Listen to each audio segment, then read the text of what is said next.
Hi, everyone, and welcome back to one of my voiceover episodes where I will update you of how my life has been going, how has 2024 been going. I noticed that on my channel, the last time I've done one of these videos was about a year ago this month. So I'm easily overdue for another one. While I update everyone on my life, in the background, I will be writing holiday cards to my friends and families. So if you're watching, that's what's going to be going on in the background. And if you're not, and just placing this as a background video while you do chores or things around the house, enjoy. So, kind of jumping into the end of 2023, the lease at my friend's apartment was up where we were living in the Bay Area. And I decided to eventually just come back to LA where I was originally living before I moved up there to see how things were going at work. The office is down here despite working remotely, as well as my family. So it just made things very convenient for me just coming back so that I could be closer to everything else, in addition to friends that live down here. But a lot of things started happening at work when our company was acquired back in March of 2024. And you know what that means. Layoffs. Layoffs tend to happen when a company gets acquired. So when it did, we were told that things were going to be shifting roughly around the August month. They didn't let us know how to prepare. They just told us around August, things are going to come crashing down and there will be shifts within the company. And that things just needed to run as normal. There was no way of preparing, even though we were talking to our managers or directors trying to get any type of information. There was no way of knowing how your work was actually correlated to whether or not you were going to stay. So over the months, people were just working. Some people even forgot about the layoffs incoming.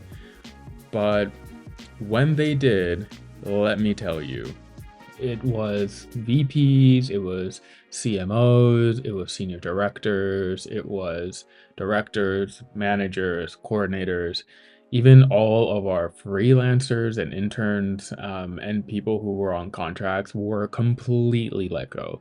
And those in contracts didn't even count as the number of people that were getting laid off, which was insane. And at the end of the day, we ended up totaling at about 800 people that were laid off. People were upset, understandably, didn't know what to do, and in full panic mode. Towards the end of the day, what ended up happening was a anonymous forum was created online where people were reporting what they saw, what they heard, the teams that were getting that were impacted, and the amount.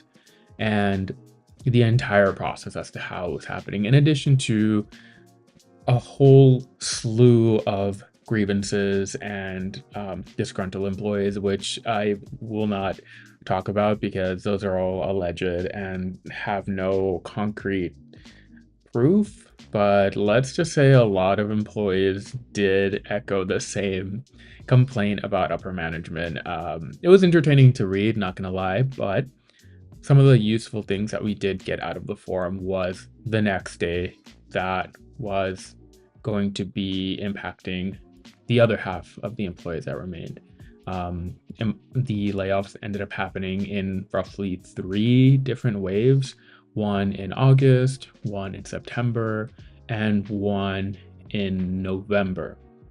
What we also started to see was that the remaining employees that didn't get laid off were completely confused as to how to move forward after seeing all of those 800 employees get laid off in August. Because another wave was happening, and a lot of us were left thinking, is this really gonna matter within the next couple of days or the next 30 days, the next month?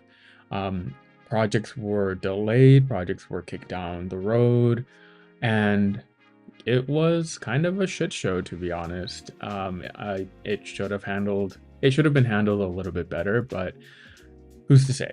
Who's to say how HR and upper management thought of this playing out, but it really left everything frozen and people were just going on vacation because is this really going to matter within the next couple of weeks?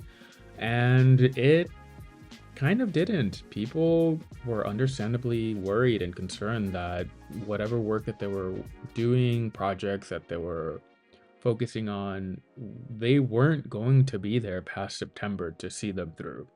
And once the days and weeks started getting closer to the September 24th, I believe, was the day that the second wave happened, it was dead quiet. From the anonymous forum, we did know that we were going to get a email from HR letting us know to join a 10-minute Zoom call to let us know exactly what was going to be happening.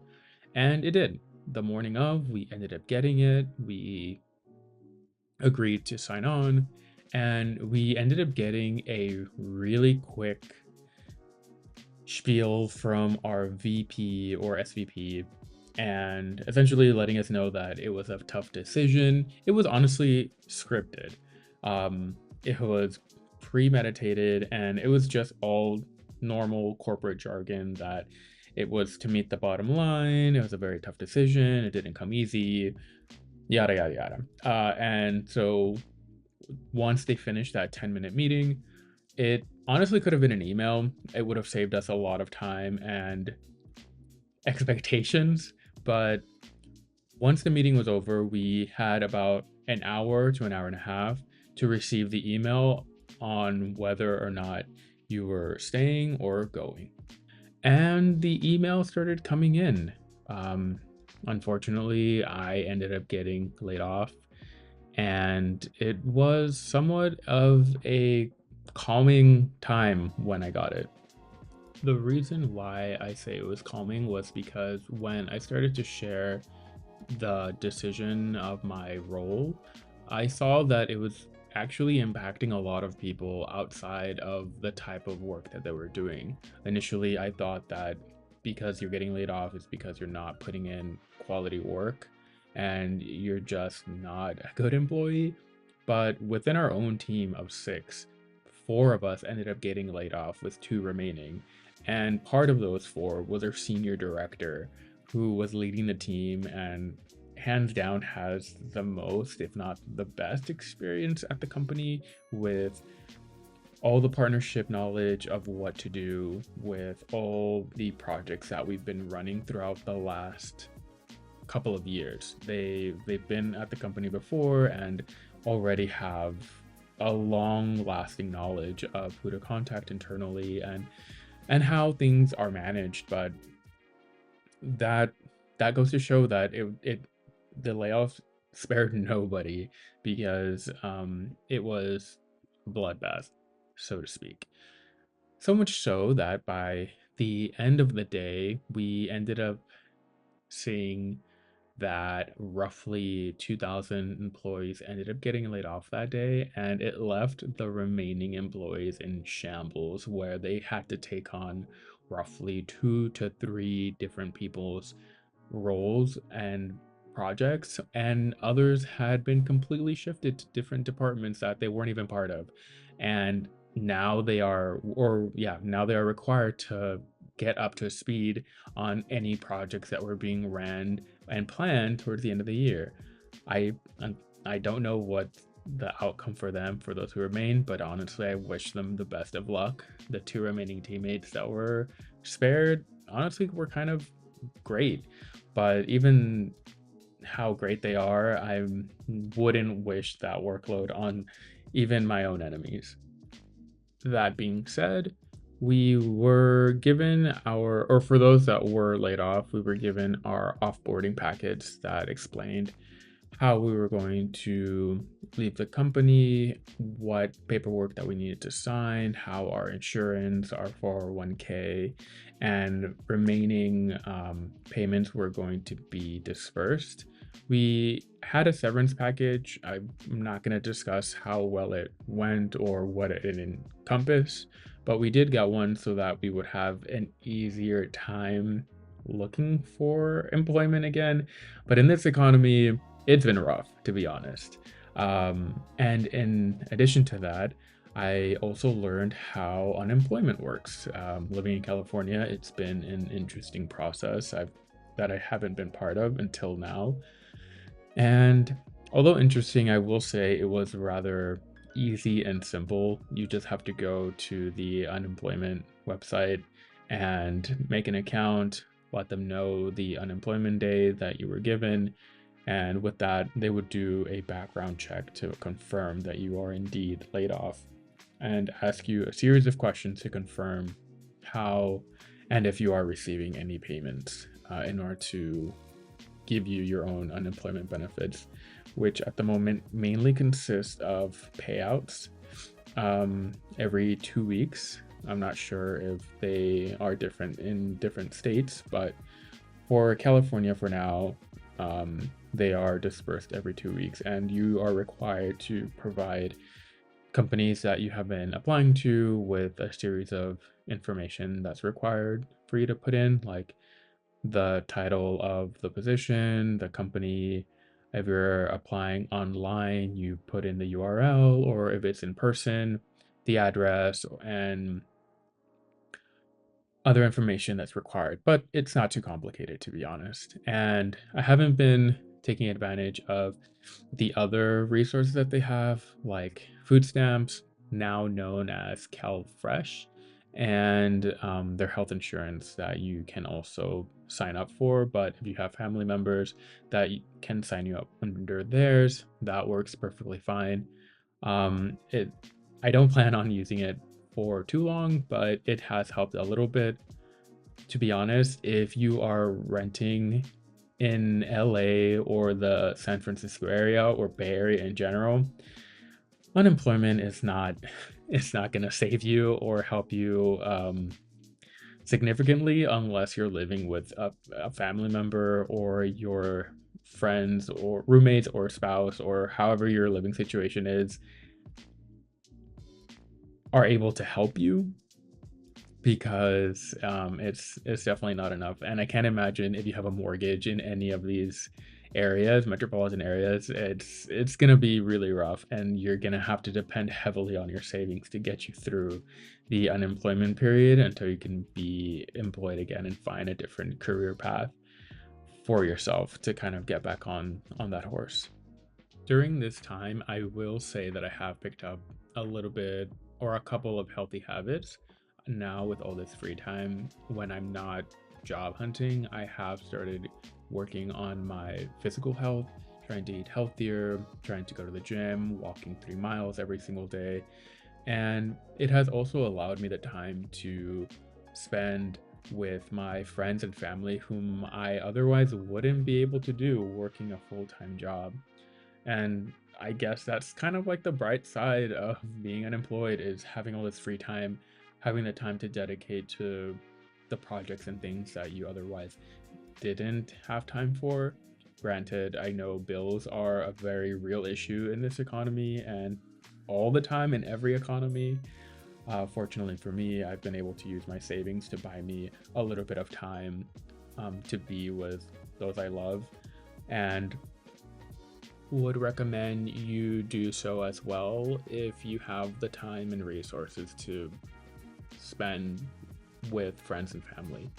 Um, Now that I do have this free time, in addition to spending it with friends and family, I now can dedicate it to this channel and put more content out now that I have a irregular 9 to 5, where I can wake up in the morning, go exercise, come home, submit work applications, and then after that, spend my rest of the time creatively editing content and uploading it to YouTube, because it is something that I generally enjoy, although I do not show it. I have not been updating this channel for an entire year, clearly, but it is a field that I work in for the last 8 years since I've started climbing up that corporate ladder. And hopefully, this will kind of continue my journey in the digital media space. But in the meantime, I'm trying to make the best of it with what I got, with the skills that I have and been able to develop at my previous job, and also these unemployment resources, and of course, the network of friends and family that I have that keep encouraging me to look on the bright side of things and cheer up, because anxiety is very real and the Sunday scaries still get you, even if you don't have a job. Um, yeah, just gotta make sure that you're able to pull yourself out of those existential crises and slumps, because it doesn't last forever. Both the positive and the negative situations in your life, they don't last forever, and there is a light at the end of the tunnel, or at least I would like to believe so. And continuing to move forward is the best option for me. That being said, I think I'm going to end the video update around this part. Thank you everyone for listening to my rant on the how this year has gone. It was very brief, I know, but it wasn't necessarily that exciting where I had huge updates, except for this whole getting laid off situation, which it was the most impactful time for me this year. I encourage you, if you do experience a layoff, to reach out to your network, to your friends and family, just so that you're able to feel comfortable and secure with your status and life, so that you don't kind of like fall into a deep depression. I've learned quickly this year that open communication with those around you is kind of the best way to go when you deal with this type of situation, rather than holding it in because of some weird form of shame from getting laid off from your work. Learning that work is not who you are, but just something that you do, is very important to realize early in life, so that it doesn't hit you later.